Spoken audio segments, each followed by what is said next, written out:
আসসালামু আলাইকুম ভিউয়ার্স, সবাই কেমন আছেন? আশা করছি সকলেই ভালো আছেন। ভাইবার অ্যাকাউন্টের সকল তথ্য এবং ইনফরমেশন সংরক্ষণ রেখে কিভাবে আপনি আপনার ভাইবার নাম্বারটি পরিবর্তন করবেন সেই সম্পূর্ণ প্রসেসটাই আজকের ভিডিওতে আমি দেখাবো। তো চলুন ভিডিও শুরু করা যাক।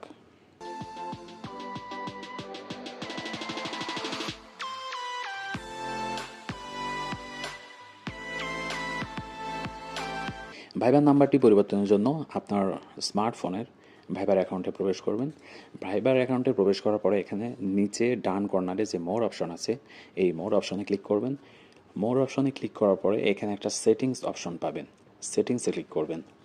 সেটিংসে ক্লিক করার পরে এখানে সবার ওপরে অ্যাকাউন্ট যে লেখাটা আছে, অ্যাকাউন্ট যে অপশন, এই অপশনে ক্লিক করবেন। অ্যাকাউন্ট অপশনে ক্লিক করার পরে এখানে দেখেন সবার নিচের থেকে 2 নাম্বারে সেন্স ফোন নাম্বার, এই সেন্স ফোন নাম্বারে ক্লিক করবেন।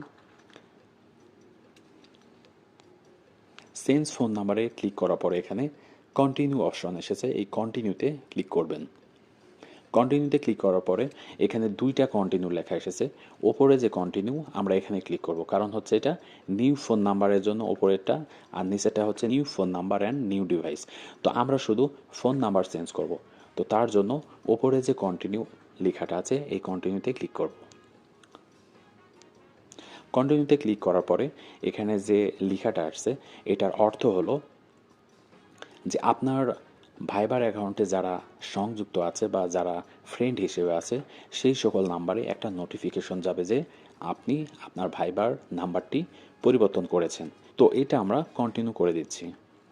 কন্টিনিউতে ক্লিক করার পরে সবার উপরে কারেন্ট ফোন নাম্বার, মানে যেটা আপনার বর্তমানে আছে সেই ফোন নাম্বার, আর নিচে মাই নিউ নাম্বার, মানে আপনি যেটা নতুন নাম্বার দিতে চাচ্ছেন সেই নাম্বারটি এখানে দিয়ে দেবেন। এখানে নাম্বারটি প্রবেশ করার পরে আপনারা কন্টিনিউতে ক্লিক করবেন। আমি যেহেতু আমার ভাইবার অ্যাকাউন্টটা পরিবর্তন করব না, সেজন্য আমি জাস্ট বলে দিচ্ছি। তো এখানে আপনারা আপনার নতুন নাম্বারটি দেওয়ার পরে কন্টিনিউতে ক্লিক করবেন। এই কন্টিনিউতে ক্লিক করার পরে আপনার সেই নতুন নাম্বারে 6 ডিজিটের একটা ভেরিফিকেশন কোড যাবে। সেই ভেরিফিকেশন কোডটি আপনারা ওইখানে প্রবেশ করাবেন। 6 ডিজিটের সেই ভেরিফিকেশন কোডটি এখানে প্রবেশ করানোর পরে আপনারা ওকে করে দিবেন।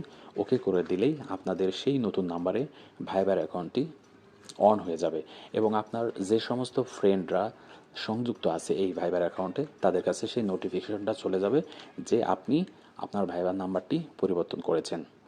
তো এইভাবে আপনি আপনার ভাইবার অ্যাকাউন্ট বা ভাইবার নাম্বারটি পরিবর্তন করতে পারবেন। ভিডিও এতটুকুই ছিল, আশা করছি ভিডিওটি ভালো লেগেছে। আমার চ্যানেলটি যারা এখনও সাবস্ক্রাইব করেননি প্লিজ সাবস্ক্রাইব করবেন এবং পরবর্তীতে এরকম ভিডিও দেখার জন্য পাশের বেল বাটনটি অল করে রাখবেন। সবাই ভালো থাকবেন, সুস্থ থাকবেন। আসসালামু আলাইকুম।